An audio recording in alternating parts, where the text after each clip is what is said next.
Assalamualaikum warahmatullahi wabarakatuh. Selamat pagi sahabat Lembaga Dakwah Komunitas Kabupaten Kendal. Pada pagi hari ini kita akan mengadakan podcast singkat dengan salah satu mu'alaf yang ada di Kabupaten Kendal. Beliau adalah Bapak Santosa. Alhamdulillah kemarin beliaunya sudah bergabung menjadi sahabat kami dan sudah disahadatkan oleh pimpinan daerah Muhammadiyah Kendal, yaitu Ustadz Iksan Intizam. Dan pada pagi hari ini kita sedikit nanti akan mengulik atau mendengarkan cerita beliaunya, kenapa beliaunya masuk Islam dan mendapatkan hidayah dari Allah Subhanahu wa Ta'ala.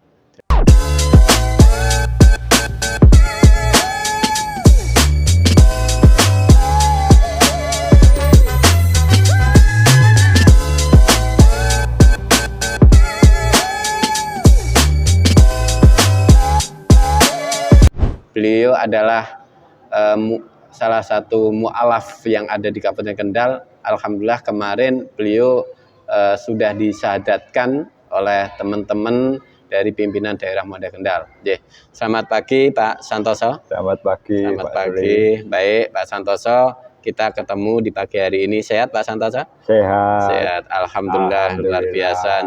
Kita akan berbincang-bincang Pak Santoso terkait dengan kemarin. Alhamdulillah Pak Santoso sudah menjadi saudara kami, saudara Muslim di daerah Kendal. Nanti dikemukakan Pak Santoso perihal terkait dengan kemarin Pak Santoso mendapatkan ilham hidayah dari Allah Subhanahu wa Ta'ala. Terima kasih Pak Sulis. Terima kasih juga, alhamdulillah saya dapat hidayah bisa masuk ke Islam, dan kemarin sudah disahadatkan sama Pak Ustadz Iksan Intizam di Masjid Mujahidin Kendal. Alhamdulillah. Ya, alhamdulillah itu.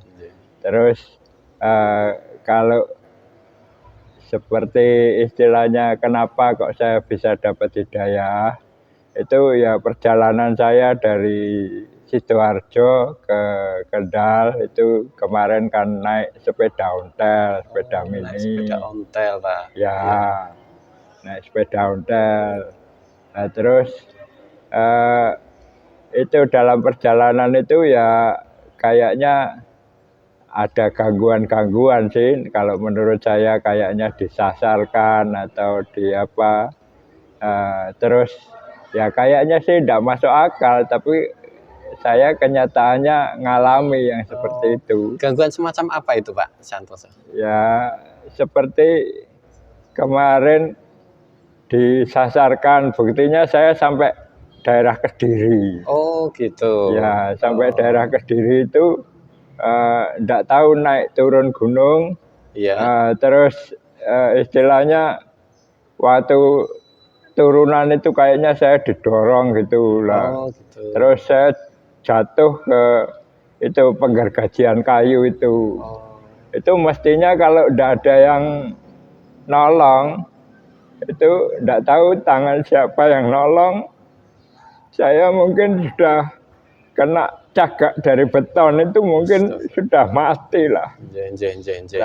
Tapi ada tangan yang menyelamatkan saya tetap jatuh, luka. Nah, ini bekas lukanya. Ini sudah kering semua. Ya kepala sih kena kayu sengon yang ada di situ ya. Kepala, terus sini leher, punggung. Tapi tidak apa-apa, saya langsung berdiri. Waktu itu langsung berdiri dan ditolong orang-orang yang sebelah penggergajian itu, dikasih obat, dikasih minum. Nah, terus saya jalan lagi tidak jauh, ada yang ngasih makan sama saya, ada yang ngasih minum, gitu. Ya itulah, terus saya tetap ngontel lagi. Sepeda, bukan ngontel sih.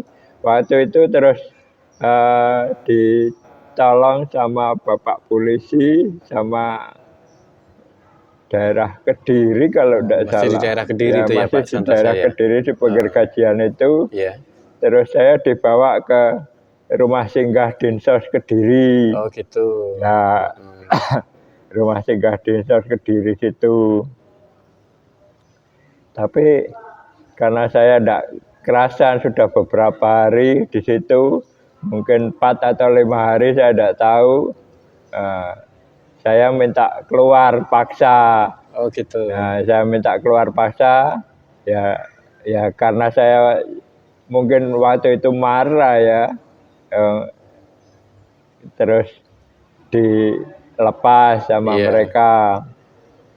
Saya ngontel lagi sampai daerah Nganjuk gitu. Sampai Nganjuk gitu.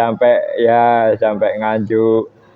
Sampai Nganjuk di situ saya sudah mulai mau istilahnya mau sholat ya sebisanya saya lah.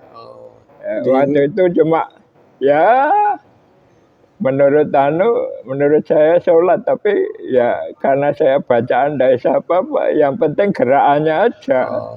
Waktu itu sudah mulai mau sholat ya Pak Santoso? Sudah mulai di masjid itu. Masjid mana itu Pak? Masjid tidak tahu di Nganjuk, ya. Daerah Nganjuk. Daerah Nganjuk ya Pak ya. Terus Pak? Saya orang-orang sholat maghrib kalau tidak salah di dalam, saya di emperan itu ngikutin gerakan mereka aja. Ngikutin gerakan mereka. Saya pinjam sarung di situ. Tapi baju saya kan kotor waktu itu, kaos. Ya enggak apa-apa sudah, pokoknya saya mandi, saya pakai, walaupun kotor saya pakai, saya pinjam sarung. Celana saya juga kotor, saya lepas kan gitu. Nah, terus di situ itu ya karena mungkin saya ketiduran capek. Nah, sepeda itu hilang. Sepedanya hilang, itu hilang. Di masjid itu? Enggak, sudah keluar dari masjid. Dari masjid. Di jalanan, di emperan itu. Saya tidur sekenanya. Ya. Kalau makan ada yang ngasih ya saya makan. Kalau enggak ada ya saya diam. Itu aja. Baik Pak Santoso, terima kasih tadi sudah mengutarakan perjalanannya dari Sidoarjo sampai ke Kediri dan alhamdulillah mendapatkan hidayah ya Pak. Sampai mau belajar sholat sebisanya ya Pak ya di masjid. Sebisanya. Ya, semacam itu ya. Di Nganjuk itu terus saya ditangkap Satpol PP kan gitu. Oh, pernah ditangkap Satpol PP di Nganjuk, terus dimasukkan ke rumah singgah lagi ke Dinsos di sini. Nah, terus di sana itu 3 hari atau 4 hari itu kalau tidak salah di sana bebas sih. Istilahnya makan ya bebas, masalahnya ada rice cooker itu lah itu masak sendiri nasinya, terus sayurnya ya jatah dari mereka kalau pagi. Terus ada mie instan lah, ada mie instan mereknya jangan disebut merek ya. Ada mie instan itu untuk malam kalau lauknya habis gitu loh. Di sana rumah singgahnya ya lumayan lah.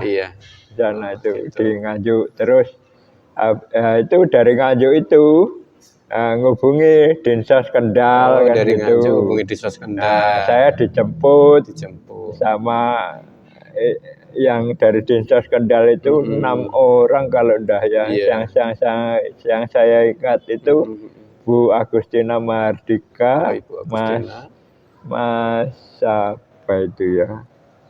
Itu ada orang 6. Itu terus yang satu turun di Madiun kalau tidak salah, yang 5 ikut ke sini sama saya 6 orang sampai sini malam hari. Setelah itu kenal dengan Takmir Mujahidin, Bapak.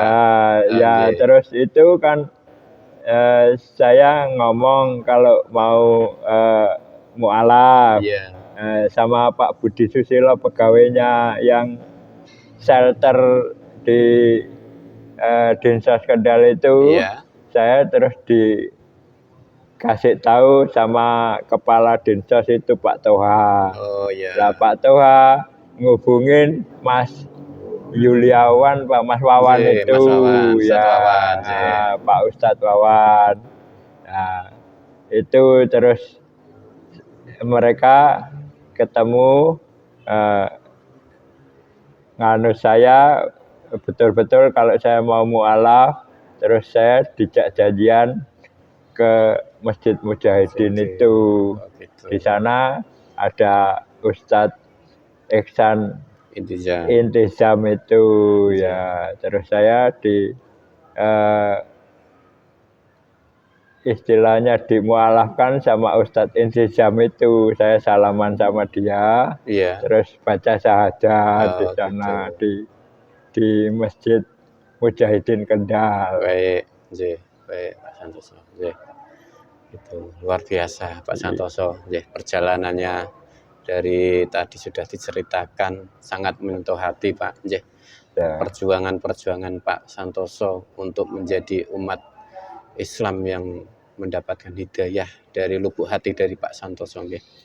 Ya terus setelah itu sama Ustadz Intizam ditanya, Bapak sudah khitan apa belum? Saya bilang belum.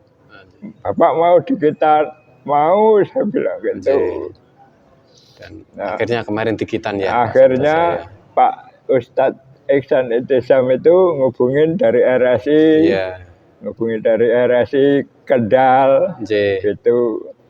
Nah, terus hari Jumat saya dikhitan di RSI Kendal sama Mas Sulis, sama Mas Iqbal ya kalau tidak salah. Sama Mas Eko juga, sama Mas Dokter Eko, Hidayat, sama Dokter Hidayat gitu. Ya itu, ya waktu dikhitan tidak terasa sakit sama sekali. Sampai selepas dikhitan pun tidak terasa sakit, sampai sekarang pun tidak terasa. Waktu dibuka pun tadi tidak terasa sakit. Perbannya dibuka itu tidak terasa sakit. Itu saya terima kasih sekali sama semuanya lah, sama Pak Ustadz Ihsan, sama Pak Wawan, sama Pak siapa lagi itu saya tidak tahu. Terus sama yang di RSI ini semua saya terima kasih banget. Maaf ya Mas. Baik, terima kasih Pak Santoso sekali lagi atas ilmu buat saya ini Pak Santoso. Kami dari Lembaga Dakwah Komunitas mendapatkan ilmu beliau tadi Pak Santoso perjalanan mendapatkan hidayah sehingga Pak Santoso itu masuk agama Islam dengan hati dan tulus ya. Dan terima kasih juga Pak Santoso pada kesempatan pagi hari ini kita bisa berbincang-bincang, dan ini mudah-mudahan nanti bisa mencerahkan teman-teman kita khususnya umat Islam yang ada di Kendal maupun ada di luar Kendal, bahwa perjalanan Pak Santoso ini dan hidayah ini sudah ditentukan oleh Allah Subhanahu wa taala. Dan mudah-mudahan Pak Santoso ini sekarang sudah menjadi saudara kita, dan nanti kedepannya tetap kita menjadi saudara, dan melalui Perserikatan Muhammadiyah terima kasih. Nanti insya Allah Pak Santoso kita hantarkan ke pintu gerbang surganya Allah Subhanahu wa taala. Makasih. Itu Pak Santoso, dan mudah-mudahan sekali lagi sahabat LDK, pimpinan daerah Muhammadiyah Kendal, ini adalah perjalanan dari Pak Santosa, dan mudah-mudahan nanti Kendal terutama di Mu'alaf Learning Center Kendal di Kendal ini kita siap untuk memfasilitasi dari teman-teman mu'alaf, mulai dari segi keagamaan, dari segi ekonomi, dan nanti insya Allah kita akan selalu bimbing teman-teman mu'alaf ini, semoga kita bisa mengantarkan beliau-beliaunya itu menuju ke pintu surganya Allah Subhanahu wa Ta'ala. Sekali lagi terima kasih Pak Santoso dan sahabat Lembaga Dakwah Komunitas Kendal. Tetap semangat. Sekali lagi sesuai dengan tagline dari Lembaga Dakwah Komunitas Kendal, menyenangkan, mengenyangkan, dan menyehatkan. Terima kasih. Fasabiqul khairat. Assalamualaikum warahmatullahi wabarakatuh. Assalamualaikum warahmatullahi wabarakatuh.